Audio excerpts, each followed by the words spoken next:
In their new book, Stolen Youth, How Radicals Are Erasing Innocence and Indoctrinating a Generation, authors Bethany Mandel and Karol Marcowicz make the argument that progressives are waging a battle on the American family and indoctrinating youth in politics, education, medicine, mental health, and even entertainment. The authors say that this is no longer a healthy or happy environment for these children. Co-author of Stolen Youth, Bethany Mandel, joins us now to discuss. Welcome, Bethany. Hi, thank you for having me. So help us understand, what do you see as what's going on with the left or progressives' attack on youth today? Yeah, absolutely. So the crux of the argument of the book is that there is sort of a woke reimagining of our society, and it's happening in a lot of different ways in a lot of different areas of our lives. And there's been a lot of attention, justifiably, on corporations, in media, but there hasn't been a lot of focus, if any, on sort of the youngest generation. And so Karol and I wanted to talk a lot about, how this sort of interferes with childhood as it's happening in America right now. There's a lot of chatter about what's happening on college campuses, but not enough about children. So a lot of people right now are paying special attention to this supposed mental health crisis among young people, especially teenage girls, self-report, a lot of misery, frankly. I'm seeing people blame various things. A lot of people say it's social media or their cell phones. I think obviously the mental health was going to be impacted by COVID and everything being shut down and kids having their social lives and their school lives so disrupted for so long. Does your book talk about the sadness that young people are feeling and identify a culprit and hopefully a solution?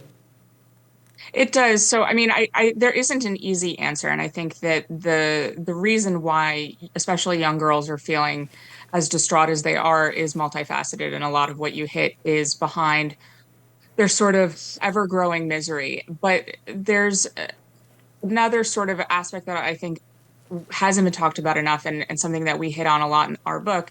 And it's sort of this martyrdom complex that a lot of young people are encouraged to adopt. And so, you kind of gain points among your peers when you talk about your mental illness, about your victimhood. And so one of the examples that I heard from a very wealthy mother in Silicon Valley of, very, very upper class child, definitely in the top 5% of children in the world, honestly, as far as luck goes.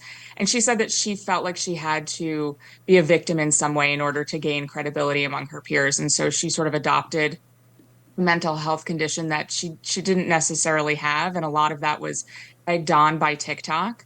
There's been a lot of these kinds of things that have been written about as far as Tourette's syndrome goes, but she sort of just adopted this victimhood, and then sort of it spiraled. And when you tell yourself something enough times, this is sort of cognitive behavioral therapy, when you tell yourself something enough times, it manifests in some truth. And so we talk about that. We talk about the loss of resiliency for this generation, but the depression that a lot of young people are facing, again, it's mostly young girls, has a lot of culprits.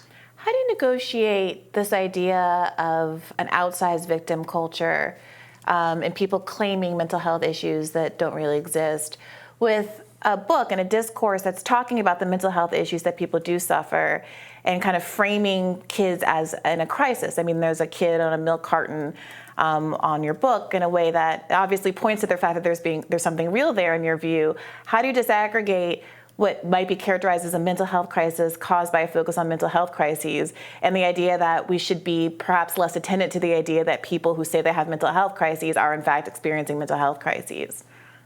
So it's hard to disentangle the two. And how do you know when a child is experiencing a genuine mental health crisis versus that of a child who is sort of perpetuating their own misery in order to gain credibility among their peers? And it's hard to know where one starts and one stops. But there is a line between having an honest and frank conversation about the mental health crisis that children are facing, in large part because of what we did to them over COVID, and sort of the perpetuation of victimhood. And so that's sort of the line that we try to address in Stolen Youth of where does one start and one stop? But the answer isn't necessarily clear.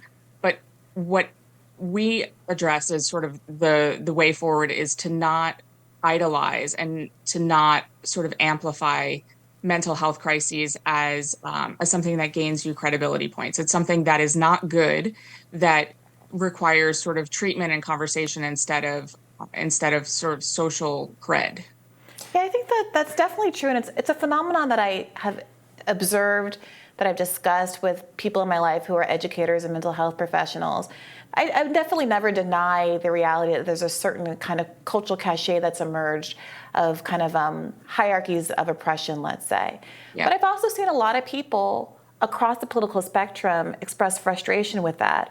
So I wonder if you could get into how you see this as a war of the left against the right, because framing it that way, when I think this is a broad concern that a lot of folks have a problem with, does kind of also recreate this kind of victim paradigm where you have people saying we're being under attack by the left instead of kind of coming together and trying to resolve what I think is a broadly understood phenomenon.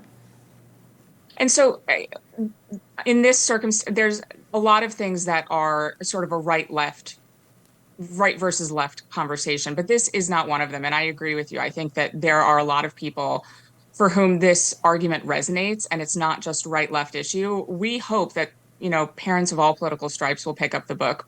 This is sort of a woke reimagining that is very, very, very far left. Only 7% of Americans consider themselves very liberal, and probably fewer of them consider themselves to be woke. And so, when we talk about traditional what does that mean to you? Would you mind defining woke? Because it's come up a couple times, and I just want to make sure we're on the same page. So, I mean, woke is sort of the idea that